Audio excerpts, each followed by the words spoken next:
여러분 안녕하세요. 네, 오늘도 성경 필사를 위해서 수고하시는 여러분들 힘을 내시기를 바랍니다. 네, 오늘은 출애굽기 3장부터 8장까지의 내용을 함께 나눌 텐데요. 먼저 우리가 매주 하고 있지만 월요일 날 시간을 정해서 9시부터 9시 15분까지 각자 필사한 내용들을 사진 촬영해서 올려주시고 또 그리고 우리가 거기서 이제 느꼈던 것들, 특히 중요한 건 질문이죠. 내가 떠오른 질문들, 그런 내용들을 거기다 꼭 하나씩 기록해 주시면 큰 도움이 될 것 같습니다.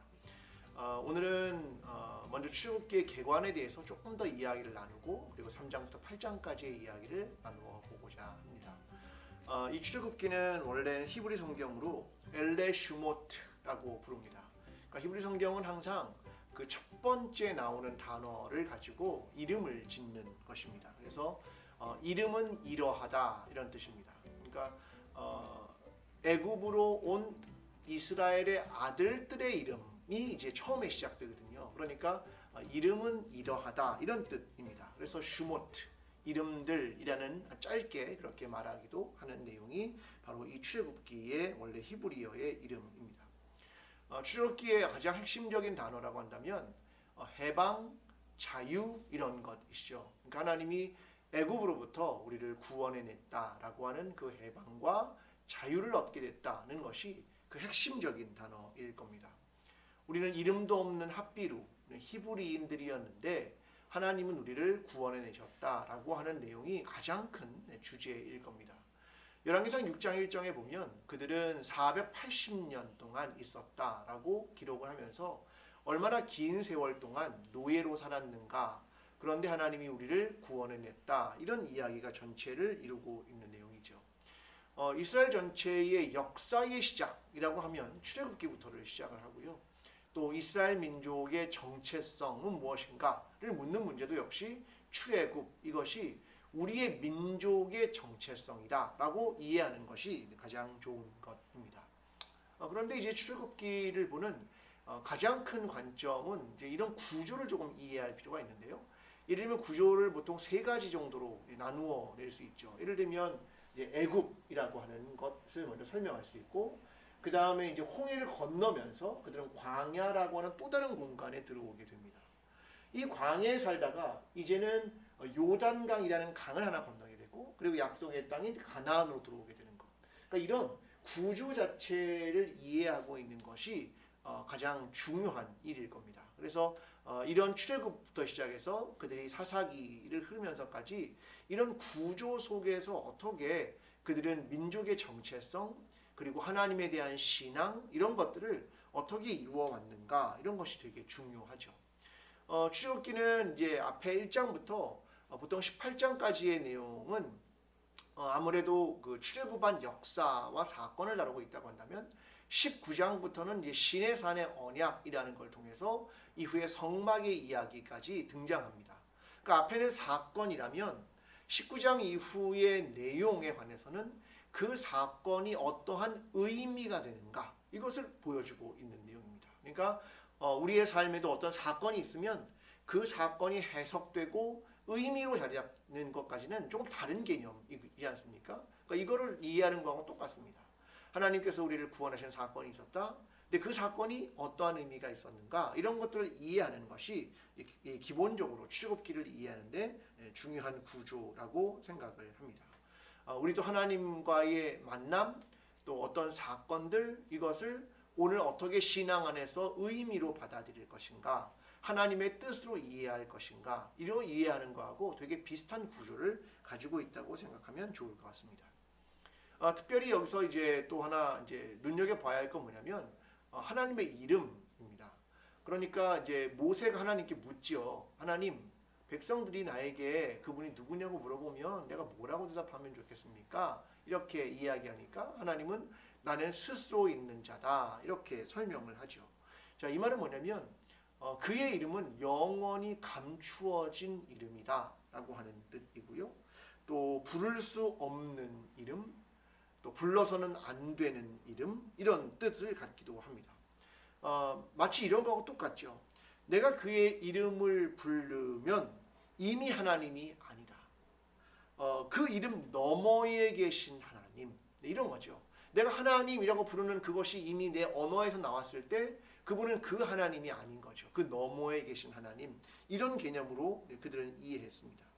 그러면서 그들은 이 출애굽을 통해서 그 하나님은 오늘 내 삶을, 우리의 민족을 구원하시는 하나님, 그런 구원자이신 하나님, 해방자이신 하나님, 우리를 출애굽시키시는 하나님으로 이해를 했고, 그리고 또 시내산을 도착하면서 그들은 우리와 언약을 맺으신 하나님, 우리와 계약 관계에 있으신 하나님, 자기 백성을 그 계약과 언약 안에서 그와 하나님과 또 백성을 그런 관계 안으로 이끄시는 하나님으로 이해를 한 겁니다. 그 다음에 또다시 예배와 제사를 드리면서 하나님은 우리의 제사를 받으시고 예배를 받으시는 그 하나님으로 이렇게 이해하게 되는 겁니다. 우리가 보통 야훼라고 하는 말을 많이 쓰는데 여호와라고 하는 겁니다. 이 말은 히브리 성경에 약 6,823회 정도가 등장하는데 사람들은 그분의 이름을 부르지 않았기 때문에 그걸 잊어먹은 거죠. 그래서 주님이라고 하는 아도나이라고 하는 것, 혹은 엘로힘, 그냥 일반적으로 하나님이라고 부르는 그런 용어를 사용을 했고, 그 모음 기호를 이 자음 아래에다가 기록하면서 그들은 그분이 하나님이라고 말했지만 실제로는 그분의 이름을 이제 잊게 되었죠. 그리고는 그렇게 부르게 되었습니다. 그러니까 그들은 아도나이 혹은 엘로힘 이런 하나님으로 불렀지만 유대인들은 하셴이라고 하는 걸로 불렀는데 그것은 그 이름이라는 뜻이고요. 사마리아인들도 슈마라고 불렀는데 그것도 역시 그 이름이라는 뜻을 가지고 있습니다. 그러니까 하나님의 이름 자체를 그들이 거의 부르지 않았습니다. 그 하나님은 우리가 불렀을 때 그 너머에 계신 하나님으로 이해했기 때문일 것입니다. 자, 이것이 이제 출애굽기 전체에 대한 기본적인 이해라고 생각을 하고요. 자, 3장부터의 내용을 조금 보려고 합니다. 자, 3장은 하나님께서 모세를 부르시는 내용인데요. 떨기 불꽃 속에서 나타나신 하나님의 현현. 그런데 이 떨기나무가 불타지 않는 상황이 벌어집니다. 보통은 이것을 떨기라고도 하고 가시나무라고도 하는데 이게 불타지 않았다라고 하는 건 어떤 시간이 흐르지 않고 있다라고 하는 것도 의미하고 있는 겁니다. 거기서 모세야 모세야 이렇게 부르시죠. 하나님은 늘 부르십니다. 아담아 내가 어디 있느냐, 아브라함아 이렇게 부르시는 그 하나님의 부르심이 있었습니다. 하나님도 저와 여러분을 부르시죠. 우리를 소명 가운데로 부르시는 하나님이었습니다. 근데 그 하나님이 뭐라고 말씀하시냐면 내가 선 곳은 거룩한 땅이니 내 발에서 신을 벗어라 라고 말씀하시죠. 이것은 그 땅 자체가 거룩하다라고 하는 것이 아니라 하나님과 만남의 사건, 그 만남 때문에 그 장소가 거룩해진 것이다 라고 하는 의미입니다. 너는 겸손과 존경 속에서 내 신을 벗어라 라고 말씀을 하셨다는 겁니다. 하나님은 히브리인의 구원 계획을 이야기합니다. 내가 너를 이스라엘 백성을 해방하는 자유를 주는 지도자로 세웠다라고 말씀하시지만 모세가 이것을 4번이나 거절하게 됩니다. 만약 하나님이 저와 여러분을 부르신다면 우리는 뭐라고 응답할 것인가? 이것이 우리가 여기서 생각해야 하는 부분이죠. 제가 얼마 전에 2주 전에도 이제 그 주일 설교 때 말씀드렸지만 하나님이 우리를 불렀을 때 하나님 나 부르지 마십시오 라고 말할 것인지, 내가 하나님 여기 있습니다 라고 말할 것인지, 그런 것들이 하나님의 부름 안에서 나는 어떠한 태도를 취할 것인지 이런 것들을 한번 묵상해 보면 참 좋을 것 같습니다. 자, 출애굽기 4장의 내용은 이제 모세가 이제 그 소명을 받고 애굽으로 다시 돌아가게 됩니다. 그의 가장 큰 거절 중에 하나는 이거였죠. 하나님, 저는요 이 말솜씨가 없습니다. 언변이 부족합니다. 그랬더니 너의 형 아론이 말을 잘하지 않느냐, 그를 대리자, 그를 대변자로 세우게 됐다라고 하면서 2가지의 기적이 등장합니다. 하나는 내 손에 있던 지팡이를 던져라. 그때 뱀으로 변하게 되죠. 다시 꼬리를 잡았더니 다시 지팡이가 되었다라고 하는 것이 첫 번째 이적이었고요. 2번째 이적은 내 손을 품에 넣어라. 그래서 꺼냈더니 거기서 이제 한센병이 발하게 되었고 다시 넣었다가 꺼냈더니 다시 깨끗하게 되었다라고 하는 거죠. 그러니까 둘 다 우리가 가지고 있는 것이 있는데 그것의 본질이 되게 부정적인 측면으로부터 시작합니다. 그건 부정적인데 그것이 새롭게 변화되는 그런 이야기를 여기에 담고 있죠. 그러니까 새로운 존재로의 변화인죠. 이것을 우리에게 보여줍니다. 그러니까 가지고 있는 지팡이가 원래 되게 의미 있는 거라고 생각했는데 실체를 보니까 뱀이었다.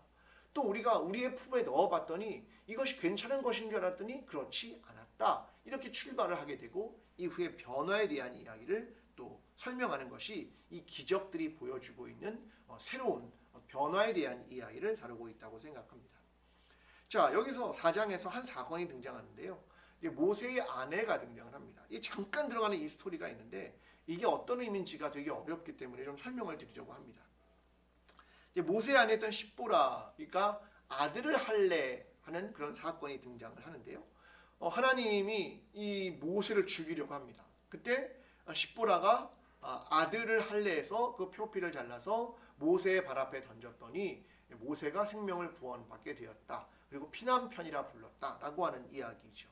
그러니까 이 할례라고 하는 것이 하나님의 역사와 이스라엘의 정체성이라고 하는 되게 중요한 의미인데 사실 할례 받지 않은 백성으로서 과연 이 일을 할 수 있는가 이런 질문이 나올 수 있겠죠. 결국은 아들의 표피를 이제 모세의 발 앞에 내놓지만 어떤 사람들은 그것이 모세의 성기에 되었다 이런 표현으로 이해하는 학자들도 있기도 합니다. 어쨌든 간접적 할례라고 하는 걸 통해서 결국 하나님의 백성을 이끌게 되는 그가 이 계약이라고 하는 할례, 이게 원래 브리트라고 하는 계약을 뜻하기도 하고 또 할례는 부정한 것을 잘라버린다는 의미도 갖고 이것이 이스라엘의 공동체가 갖는 중요한 일원이 되는 의식이라고 할 때 이 할례라고 하는 건 대단히 중요한 것이었는데 이것을 간과하고 넘어간 것에 대해서 이야기를 하는 겁니다. 그래서 피난편이라고 하는 것은 피를 흘려 다시 얻은 남편이다. 이런 것들을 뜻하는 말로 십보라가 이제 남편 모세를 그렇게 불렀다라고 하는 이야기로 전개가 되는 것입니다. 출애굽기 5장의 이야기는 이제 모세와 바로가 첫 번째 대면을 하게 되는 것이고 모세가 이런 걸 요청하죠. 우리가 광야에 가서 하나님께 제사를 드리고 오겠습니다. 라는 걸 요청을 하지만 바로가 이것을 거절했다는 내용입니다. 그러면서 여기서 하나님의 이름을 어떻게 부르냐면 3절에 보면 히브리인의 하나님이라고 부릅니다. 이 출애굽기에 5번이 등장을 합니다. 하나님은 어떤 하나님이냐? 히브리인의 하나님, 우리 같은 이 노예들의 하나님이라고 부르는 그런 내용들이 등장을 합니다. 그랬더니 바로가 토목공사를 거절하고 있는가? 왜? 노동이 너무 약한 거 아니냐? 그래서 결국 노동의 강도를 강하게 하는 그런 이야기가 등장을 합니다. 백성의 감독들과 이제 기록원들이 있는데 그들이 더 이상 벽돌을 굽기 위해서 볏짚을 주지 않죠. 그랬더니 사람들이 결국은 주우러 갑니다. 그러니까 저희가 지난 주에 이제 이야기 된 것처럼 그것을 줍다라고 하는 이 개념들이 애굽에서의 삶을 드러내고 있는 그런 동사다라고 설명을 이미 드렸습니다. 그러니까 결국은 일이 더 고되어지게 됩니다. 모세 때문에 말입니다. 결국 모세의 잘못이라고 생각하고 사람들은 더 악화된 이런 노동 환경들에 대해서 불만을 더 모세에게 뿜어내고 그를 저주하게 됩니다. 자, 여기에 등장하는 한 사람들이 있죠. 그들을 과거 성경에는 패장이라고 불렀는데 이게 쇼테르입니다. 그러니까 백성의 감독관과 기록원들인데 이들은 원래 히브리인 중에 선택을 한 거죠. 그래가지고 그 히브리인들에게 노동을 시킬 때 이제 그들이 그 역할을 감당하게 되는 그런 사람들에 대한 이야기를 여기에 기록하고 있습니다. 근데 이 사람들은요, 결국은 이 전체적인 바로를 중심으로 한 지배 논리들, 그죠? 그 지배 논리들에서 역할을 하고 있는 사람들입니다. 그러니까 이들이 바로에게 가서 항의도 합니다. 우리가 이거 볏짚을 좀 줘야 이들이 벽돌을 굽지 않습니다. 라고 항의도 하지만 결국 이들은요, 이러한 지배 구조를 바꿀 생각은 하지 않습니다. 결국은 이 시스템을 유지시키는 데 관심이 있는 거죠. 그러니까 하나님과의 결정적인 차이가 뭐냐면 하나님은 이것으로부터의 자유, 이것으로부터의 해방 이런 것들을 주려고 하는 반면 이들은 이 체제를 어떻게든 유지하려고 하는 사람들이다 라고 하는 것이 다르다라고 하는 것을 이해하는 것이 중요합니다. 자, 그런데 결국 또 다른 벽에 부딪히자 모세는 해결되지 않으니까 학대만 심해지니까 하나님께 이야기를 하죠. 하나님, 도대체 왜 이런 일이 벌어지는 겁니까? 라고 하나님께 또 이야기하는 장면으로 출애굽기 5장이 맞춰집니다. 자, 출애굽기 6장의 내용은 모세가 애굽에서 받은 소명입니다. 그러니까 미디안 광야가 아니라 애굽에 들어와서 소명을 또 받게 되는데 창세기의 조상들과 맺은 언약을 기억시키죠. 그러면서 너를 이 일을 통해서 불렀고, 나 하나님은 너희를 구원하는 하나님, 너희를 해방시키는 하나님, 너에게 자유를 주는 하나님, 그 하나님으로 나타날 것이다. 그러니까 언약의 하나님께서 너희의 구원자 하나님으로 나타나게 되는 이야기를 여기에 담고 있는 겁니다.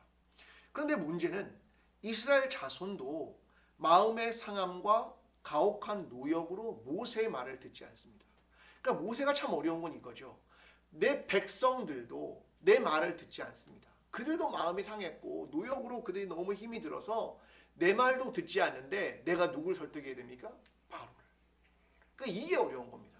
아니, 백성들이 좀 밀어줘야 내가 이야기하기 좋지만 백성들도 따르지 않는데 내가 바로를 설득해야 하는 이 어려움에 직면하게 되었다라고 하는 것이 6장의 이야기입니다. 그럼 6장에는 또 레위 가문의 족보가 등장을 하게 됩니다. 자, 출애굽기 7장의 내용을 보면요, 모세와 아론이 본격적인 활동을 이제 시작을 하게 되는데요, 바로를 대면하고 이스라엘을 놓아줄 것을 요구하게 됩니다. 자, 아론이 이번에는 지팡이를 던지죠. 그래가지고 모세가 했던 것처럼 그것이 뱀이 되었다라고 하는 것을 보여줍니다. 근데 애굽의 요술사들도 똑같이 행한단 말입니다. 그러면서 아론의 뱀이 요술사의 뱀을 삼키지만 요구는 들어주지 않았다라고 하면서 첫 번째 재앙이 시작됩니다. 나일강이 이제 피가 되는 사건인데, 나일강은 애굽에서 아주 어머니와 같은 거죠. 아주 기초이고요, 근간입니다. 그러니까 나일강 삼각주가 결국은 애굽 전체의 아주 기본적인 것 아닙니까? 그러니까 뿌리와 근원을 하나님이 흔들기 시작하는 겁니다. 그러면서 하나님이 모세한테 이런 말을 합니다. 1절에 내가 너를 바로에게 신같이 되게 하였은즉, 야, 넌 신적인 존재가 될 거야, 바로에게. 이제 그런 이야기를 하나님이 하시면서 그의 권위를 대단히 올려주고 있는 내용들이 등장을 합니다. 또 이런 얘기는 아론에게도 마찬가지로 출애굽기 4장 16절에도 너는 그에게 하나님같이 되리라, 이런 이야기들은 그의 권위를 어디까지 하나님이 올려주고 있는가, 이런 것들을 보여주고 있는 내용입니다. 자, 출애굽기 8장의 내용은 이제 둘째 재앙인 개구리, 셋째 재앙인 이, 넷째 재앙인 파리가 등장하는데요, 애굽의 요술사들도 개구리는 올라오게 했습니다. 8절에 보면 그래서 이 백성을 보내리니 그들이 여호와께 제사를 드릴 것이니라. 자, 바로가 좀 항복하는 듯한 느낌을 받습니다. 희생 제사를 광야에 가서 드릴 것을 허용하겠다. 하지만 결국은 그렇게 하지 않죠. 그러니까 셋째 재앙이 또 시작되고요. 이것이 2이지만 70인역이라고 하는 그 성경을 그렇게 이제 번역한 것을 보면 70인역이라는 성경에는 이것을 모기라고도 번역을 해놓기도 합니다. 그러니까 어떤 이라는 것을 어디는 모기라고도 번역을 하기도 하지만 어쨌든 이라고 하는 재앙이 등장하는데 요술사들이 더 이상 술법으로 이것을 만들어내지 못합니다. 근데 그들이 하는 말은 이거죠. 하나님의 권능이다, 이런 말을 합니다. 이 말은 어떤 말이냐면 하나님의 손가락이다, 이런 말입니다.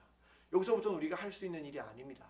이건 하나님의 손가락, 하나님의 능력이 행하신 것입니다 라고 설명을 했다는 거죠.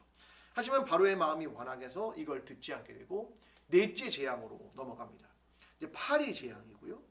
모세는 사흘길을 가서 광야에서 하나님께 제사를 드리겠다라고 이야기하는데 바로는 늘 이렇게 말합니다. 너무 멀리 가지는 말아라 라고 이야기하면서 이제 서로에 대한 협상이 계속 시작되는 것들을 설명하고 있습니다. 그러니까 결국은 내가 만든 이 시스템과 이 조직과 이 논리 안에서 너무 멀리 가지 마라. 근데 하나님이 원하는 건 뭐냐면 자유와 해방이었습니다. 히브리 민족의 노예들의 해방, 그들에게 자유를 허락하는 것, 이것이 하나님의 뜻이었다라고 하는 것이 대단히 계속 충돌하면서 나타나고 있습니다. 하나님은 이후에도 계속 재앙을 통해서 하나님이 누구신가 이것을 보이면서 결국 히브리인들에게 자유를 주고자 하신 하나님, 또 구원하시는 하나님, 또 해방을 주신 하나님, 그 하나님을 계속해서 출애굽기가 보여주고 있습니다. 여러분 이번 한 주간도 우리의 삶을 어떻게 사건에서 어떻게 의미로 가지고 올 수 있을지, 그 안에서 하나님을 누구로 나는 이해하고 있는지, 내가 만난 하나님은 어떤 하나님인지, 이런 것들을 깊이 묵상하면서 이번 한 주간도 성경 필사에 성공하게 되는 저와 여러분이 되었으면 좋겠습니다. 이번 한 주간도 힘내시기를 바랍니다. 감사합니다.